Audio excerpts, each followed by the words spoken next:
El buscador es lo buscado, por Ramesh Balsekar. El hijo de una mujer estéril. Maharaj siempre está muy alerta de que no suceda que en respuesta a una invitación a que se hagan preguntas, los visitantes inician una discusión entre ellos y se enreden así en la intrincada maraña de sus respectivos conceptos, dejando de lado el tema que él ha estado exponiendo. Cuando hay señales de que esto va a suceder, le divierte tanto que suele comentar: ahora discutimos los detalles de la boda del hijo de una mujer estéril. Maharaj emplea este símil del hijo de una mujer estéril con mucha frecuencia. Una mañana un visitante que quizá lo oía por primera vez se quedó muy intrigado y le pidió a Maharaj que lo ilustrara con un ejemplo.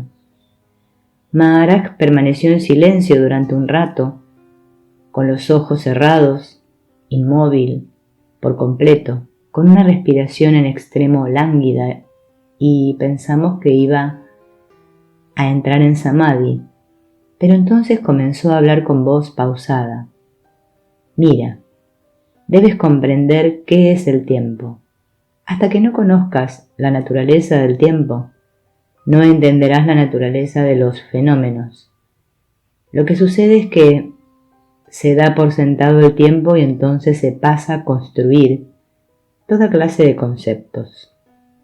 Si vas a construir, ¿no deberías primero considerar qué clase de cimiento tienes?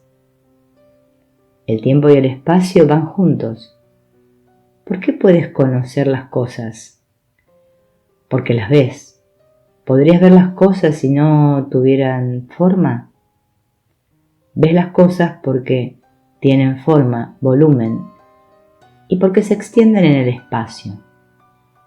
Vayamos más adelante. Si las cosas solo fueran vistas en el espacio durante una fracción de segundo, ¿podrías percibirlas? Percibes las cosas únicamente porque aparecen en el espacio durante un cierto tiempo y la forma que tienen se conserva lo suficiente para que puedas observarla. Si no existieran los conceptos de tiempo y espacio en sí obviamente no son objetos, las cosas no serían perceptibles y no serían cosas. Si no hubiera espacio-tiempo, ni pasado, ni presente, ni futuro, ¿cómo podría haber algún fenómeno, algún suceso? Por favor, trata de comprender que tanto los fenómenos como el tiempo son meros conceptos y no tienen existencia propia.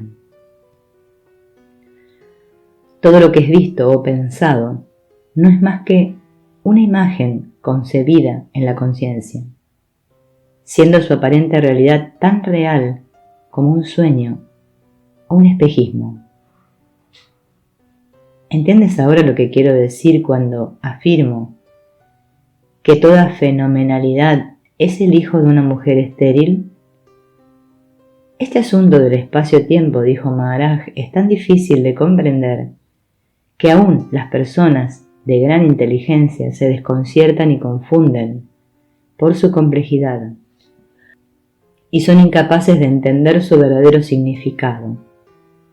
Al llegar aquí, Maharaj dirigió la siguiente pregunta a todos los visitantes en general.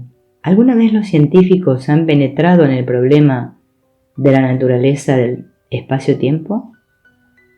Hubo varios comentarios, pero el consenso fue que ningún científico había realizado un estudio en verdad profundo sobre este problema y que algunos de los más altos científicos, incluyendo a Einstein, habían llegado a la conclusión de que el universo en su totalidad es de la naturaleza del pensamiento, y sostenían que en realidad la naturaleza del espacio-tiempo es incomprensible, puesto que trasciende los límites de la mente y de todo conocimiento humano hasta la fecha. Maharaj se rió y dijo: ¿cómo iban a poder entenderlo los científicos con su débil mente? Ellos pueden concebir el espacio ilimitado y el tiempo ilimitado, pero ¿pueden concebir acaso la ausencia total de espacio y tiempo?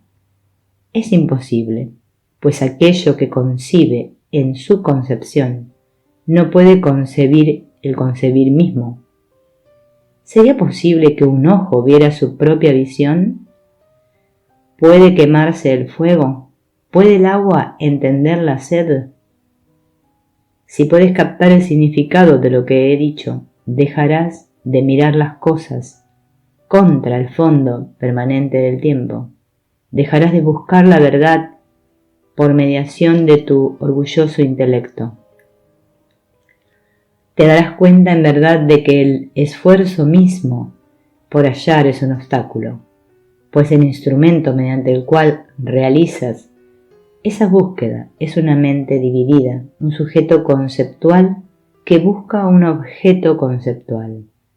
Cuando te des cuenta de esto, dejarás de buscar y permitirás que predomine la conciencia impersonal. Y entonces, cuando la conciencia impersonal te permita penetrar el misterio de su propio origen, sabrás que no existe tú o mí, sino solo yo, la subjetividad esencial, que las cosas no tienen sustancia y por lo tanto el fenómeno es el hijo de una mujer estéril. Y por último, que yo soy intemporalidad, infinitud.